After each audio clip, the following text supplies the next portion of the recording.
CPM ഇവിടെ ഇടതുപക്ഷം ഇവരുടെ സർക്കാർ കഴിഞ്ഞ 4 വർഷം കുടിവെള്ളത്തിൽ ഒന്നും ചെയ്തിട്ടില്ല. അവരുടെ അല്ല അത് അങ്ങയുടെ ഒരു മന്ത്രിയുടെ ഭാഷയിൽ പറഞ്ഞാൽ ഇവിടുത്തെ പ്രജകൾ നിങ്ങൾ രാജാക്കന്മാരാണല്ലോ.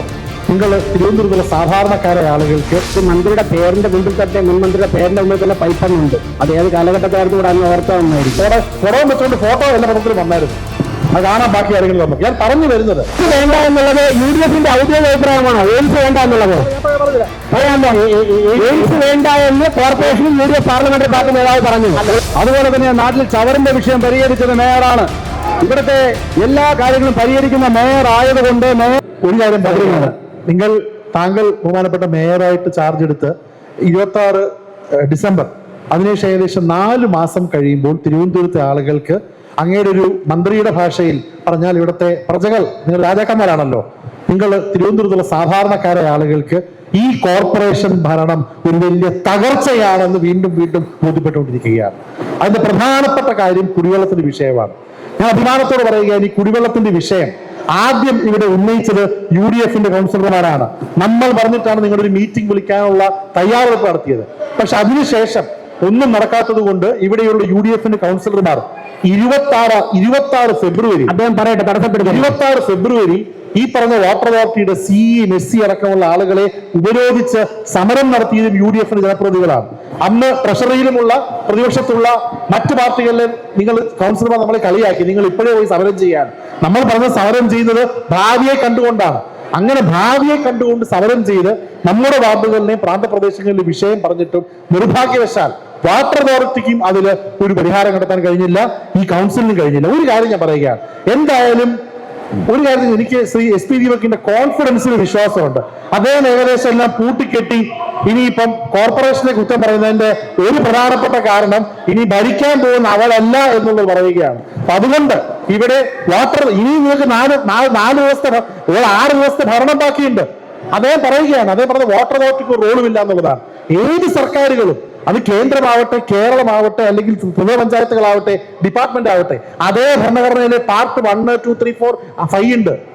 അതിലൊരു പാർട്ട് പറയുന്നത് സ്റ്റേറ്റിനെ കുറിച്ചാണ്, ഒരു പാർട്ട് പറയുന്നത് സെൻട്രലിനെ കുറിച്ചാണ്, ഒരു പാർട്ട് പറയുന്നത് ജുഡീഷ്യറിനെ കുറിച്ചാണ്, ഒരു പാർട്ട് പറയുന്നത് ത്രിതല പഞ്ചായത്തുകളെ കുറിച്ചാണ്. ഇതെല്ലാം ഒരുമിച്ചോടാണ് ഈ ഭരണഘടന. അതെല്ലാം നിങ്ങളുടെ ഉത്തരവാദിത്വമല്ല, നമ്മുടെ ഉത്തരവാദിത്വം എന്ന് പറയുന്നത് നമ്മുടെ എല്ലാം ഒരുമിച്ചുള്ള ഇവിടെയുള്ള കോർപ്പറേഷനും കേരള സർക്കാർ അടക്കമുള്ള കയ്യാടകളുടെ ഗിരിയാണ്. കുടവും വെച്ചുകൊണ്ട് ഫോട്ടോ എല്ലാ പത്രത്തിലും വന്നായിരുന്നു. അത് കാണാൻ ബാക്കി ആരെങ്കിലും വന്നു. ഞാൻ പറഞ്ഞു വരുന്നത്, ഇവിടെ അദ്ദേഹം പറയട്ടെ, ഇവിടെ വാട്ടർ അതോറിറ്റിയുടെ വലിയൊരു പരാജയം ഉണ്ടായിട്ടുണ്ട്. SC അടക്കമുള്ള ആളുകൾ കണ്ടിട്ട് അവർ കൈമാറുകയാണ്. ഈ വാട്ടർ ലീക്കേജിന്റെ വിഷയം കണ്ടെത്തണം. അതുപോലെ തന്നെ ഡെലിവറി ചെയ്യുന്ന ആളുകൾക്ക് ഉത്തരവാദിത്വമുണ്ട്. ആ ഉത്തരവാദിത്വം പറഞ്ഞാൽ നിങ്ങൾ പണ്ട് സമരം ചെയ്തത്, നിങ്ങൾ ഭരിക്കാൻ വന്നപ്പോൾ നൽകിയ ഉറപ്പെന്താണ്? നിങ്ങൾ ഭരിക്കുമ്പോൾ ഇവിടെ ഞാൻ പറഞ്ഞല്ലോ, എയിംസ് വേണ്ട, നമുക്ക് നിങ്ങൾ പറയുന്ന ഇവിടെ ഒളിമ്പിക്സ് വേണ്ട. മിനിമം ഈ പൈപ്പ് തുറക്കുമ്പോൾ ഗ്യാസിന്റെ സൗണ്ടിന് പകരം 2 ദാഹജലം ഇവിടുത്തെ അങ്ങനെ പറയുന്നത് കഴിഞ്ഞ 4 മാസമായിട്ട് ഇവിടെ ഭരിച്ചതിന് ശേഷം ഇവിടെ വെള്ളവുമില്ല. എയിംസ് വേണ്ട എന്നുള്ളത് UDFന്റെ ഔദ്യോഗിക അഭിപ്രായമാണോ? എയിംസ് വേണ്ട എന്നുള്ളത് എയിംസ് വേണ്ട എന്ന് കോർപ്പറേഷനും UDF പാർലമെന്ററി പാർട്ടി നേതാവ് പറഞ്ഞു. എയിംസ് വേണ്ട. നിങ്ങൾ ആദ്യം എയിംസിന്റെ സൗകര്യം നിങ്ങൾ ആദ്യം നിങ്ങളുടെ MPയോട് എയിംസ് എവിടെയാണോ തീരുമാനം എടുക്കുക. അവിടെ എയിംസ് വേണ്ട എന്നുള്ളത് അല്ല, ഞാൻ പറയുന്നതാണോ? തൽക്കാലം നമുക്ക് ആദ്യം ഇന്നോ നാളെ എയിംസ് വേണ്ട. ഇന്നോ നാളെയോ ചേച്ചി ആ വാർഡിലെ പൈപ്പ് തുറക്കുമ്പോ ആ ഗ്യാസിന്റെ സൗണ്ടിന് പകരം, ആ പൈപ്പിന്റെ സൗണ്ടിന് പകരം 2 ദാഹജലം ഈ 101 വാർഡിലെ കൗൺസിലർമാർ കിട്ടിയില്ലെങ്കിൽ ആൾക്കാർ നോക്കുമ്പോൾ കോൺഗ്രസ് BJP ഒന്നും ഇല്ല, ചീത്തവണ എല്ലാവർക്കും കിട്ടുന്നുണ്ട്. കൂടുതൽ ഞാൻ ചെറിയൊരു ഓർമ്മപ്പെടുത്തൽ, ഒരു മന്ത്രിയുടെ പേരിന്റെ മുമ്പിൽ തന്നെ മുൻമന്ത്രിയുടെ പേരിന്റെ മുമ്പിൽ തന്നെ പൈപ്പൊന്നുണ്ട്. അത് ഏത് കാലഘട്ടത്തായിരുന്നു കൂടെ അന്ന് ഓർത്താ വന്നായിരിക്കും. അല്ല, അത് അങ്ങനെയാണെങ്കിൽ എത്രയോ പാർട്ടിയുടെ പ്രസിഡന്റ് തന്നെ കൈക്കൂലി എണ്ണി 5000 കുറവെന്ന് പറഞ്ഞ് വാങ്ങിക്കുന്ന വീഡിയോ മനസ്സിലായി. നിങ്ങൾ പൈപ്പിന്റെ കാര്യം പറഞ്ഞാൽ 5000 രൂപയുടെ കൈക്കൂലി എണ്ണി വാങ്ങിക്കുന്ന പാർട്ടി പ്രസിഡന്റ് ഉണ്ടായിരുന്ന ഏറെ പാർട്ടികൾ ഭാരതീയ പാർട്ടി. കുടിവെള്ളത്തിൽ ഒറ്റ കാര്യം പറയുന്നുള്ളൂ, കുടിവെള്ളം കിട്ടുക എന്നുള്ളത് സാധാരണ ഒരു തിരുവനന്തപുരത്തുകാരന്റെ ആവശ്യമാണ്. അത് നൽകാൻ ലാസ്റ്റ് മൈൽ ഡെലിവറി ചെയ്യേണ്ട ആളായി ഉത്തരവാദിത്വമുള്ള കോർപ്പറേഷൻ പരാജയപ്പെട്ടിരിക്കുന്ന കാര്യത്തിൽ യാതൊരു സംശയവുമില്ല. പക്ഷെ അതിനോടൊപ്പം ഈ സ്റ്റേറ്റിനും വലിയ റെസ്പോൺസിബിലിറ്റി ഉണ്ട്. ഈ പറയുന്ന ആർട്ടിക്കിളും വാദവും ഒക്കെ 5-ാം തീയതിക്ക് ശേഷം പറയണമെന്ന് ശ്രീ സ്പീക്കറോടെ പറയുന്നുള്ളൂ. ഇപ്പൊ കൈയൊഴുകയാണ് പറയുന്നത്. സ്റ്റേറ്റിന് ഒരു റോളുമില്ല. സ്റ്റേറ്റിൽ റോളുണ്ട്. നിങ്ങൾ ഭരണഘടന മനസ്സിലാക്കൂ. സ്റ്റേറ്റ്, ലെജിസ്ലേറ്റർ, പാർലമെന്റ് പല തട്ടുകളാണ്. What is the corporation definition പോലും ഭരണഘടന അടിസ്ഥാനത്തിൽ പല പരിണതരായിട്ടുള്ള നിയമപാലകർ പങ്കെടുത്ത കേസുകളുണ്ട്.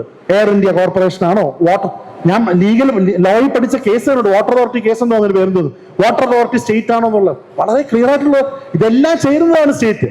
അത് ചെയ്യാതെ വെള്ളം കൊടുക്കാൻ കഴിയാതെ ഇവിടെ ഞാൻ പറഞ്ഞില്ലേ പരാജയപ്പെട്ടിരിക്കുകയാണ്. 2-3 മാസമായി ഇവിടെ കൗൺസിലേഴ്സിന് എല്ലാവർക്കും ഒരിടത്തും പോകാൻ പറ്റുന്ന അവസ്ഥയാണ്. അതുകൊണ്ട് ഇതിൽ രാഷ്ട്രീയം കാണരുത്.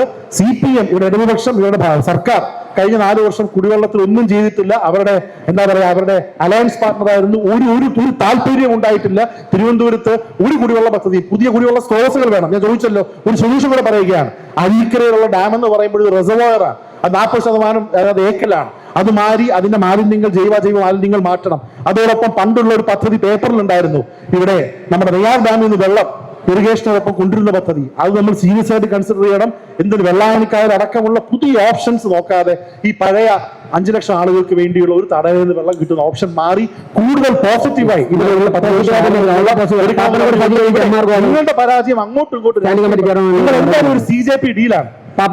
ആ CJP ഡീൽ വെള്ളം കൊണ്ടുവരാൻ ചെയ്യുന്ന മാത്രമേ പറയുന്നുള്ളൂ. ഇത്രയും പറയുന്നുള്ളൂ. രാഷ്ട്രീയ ഡീല് വെള്ളം കൊണ്ടുവരാൻ വേണ്ടി ചെയ്യണമെന്ന് പറഞ്ഞുകൊണ്ട് NDA പാർലമെന്റ് പാർട്ടികൾ അമേരിക്ക കൊടുക്കുക സംസാരിക്കട്ടെ. അല്ല ബഹിഷ്കരണമാണെങ്കിൽ അതാ അല്ല അത് സജി സംസാരിക്കൂ.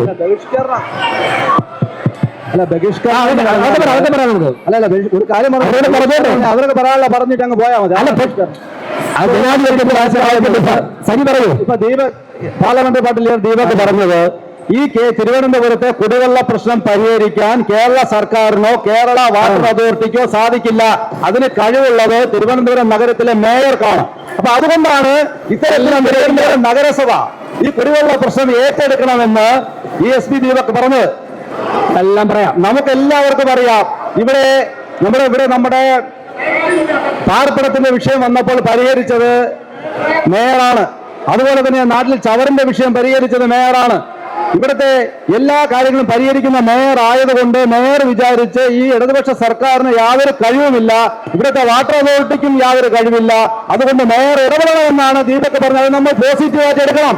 അതുപോലെ മറ്റൊരു കാര്യം, ആത്മാർത്ഥമായിട്ടാണ് ഇടതുപക്ഷവും വലതുപക്ഷവും ഈ സമരം നടത്തുന്നതെങ്കിൽ ഞാൻ മേയറുടെ ഒരു കാര്യം ആവശ്യപ്പെടുന്നു. മേയറുടെ നേതൃത്വത്തിൽ 101 കൗൺസിലർമാർ നമുക്ക് വാട്ടർ അതോറിറ്റിയിലേക്ക് പോവാം. ഇവർ സഹകരിക്കവർ വരുമോ? 101 കൗൺസിലർമാർ മേയർ ഉൾപ്പെടെ നമുക്ക് വാട്ടർ അതോറിറ്റിയിലേക്ക് പോകാൻ സമരം ചെയ്യാം. മറ്റൊരു കാര്യം മനസ്സിലാക്കേണ്ടത്, കഴിഞ്ഞ 40 വർഷക്കാലം തിരുവനന്തപുരം നഗരസഭ ഭരിച്ച ജനാധിപത്യ മുന്നണിക്ക് അറിഞ്ഞൂടെ തിരുവനന്തപുരം നഗരത്തിൽ പ്രശ്നം ഉണ്ടായാൽ ഒരു വായു കൺട്രോൾ ചെയ്യാൻ പോലുമുള്ള അധികാരം നഗരസഭയ്ക്കില്ല, വാട്ടർ അതോറിറ്റിയാണ് ചെയ്യേണ്ടത്. അതൊന്ന് വെറുതെ കിടന്നിട്ട് ഈ ബഹളം വെച്ചിട്ട് യാതൊരു കാര്യമില്ല. ഇവിടെ ഇതെല്ലാം വേണ്ട സാധാരണ ജനങ്ങളുടെ അവകാശം അത് മേയർക്ക് നേരെ കുതിര കയറിയിട്ട് യാതൊരു കാര്യവുമില്ല. ഇവിടെ Ashanath deputy mayor deputy mayor അവതരിപ്പിച്ച് അതിന്റെ എല്ലാം പാസ്സായിരിക്കുന്നു.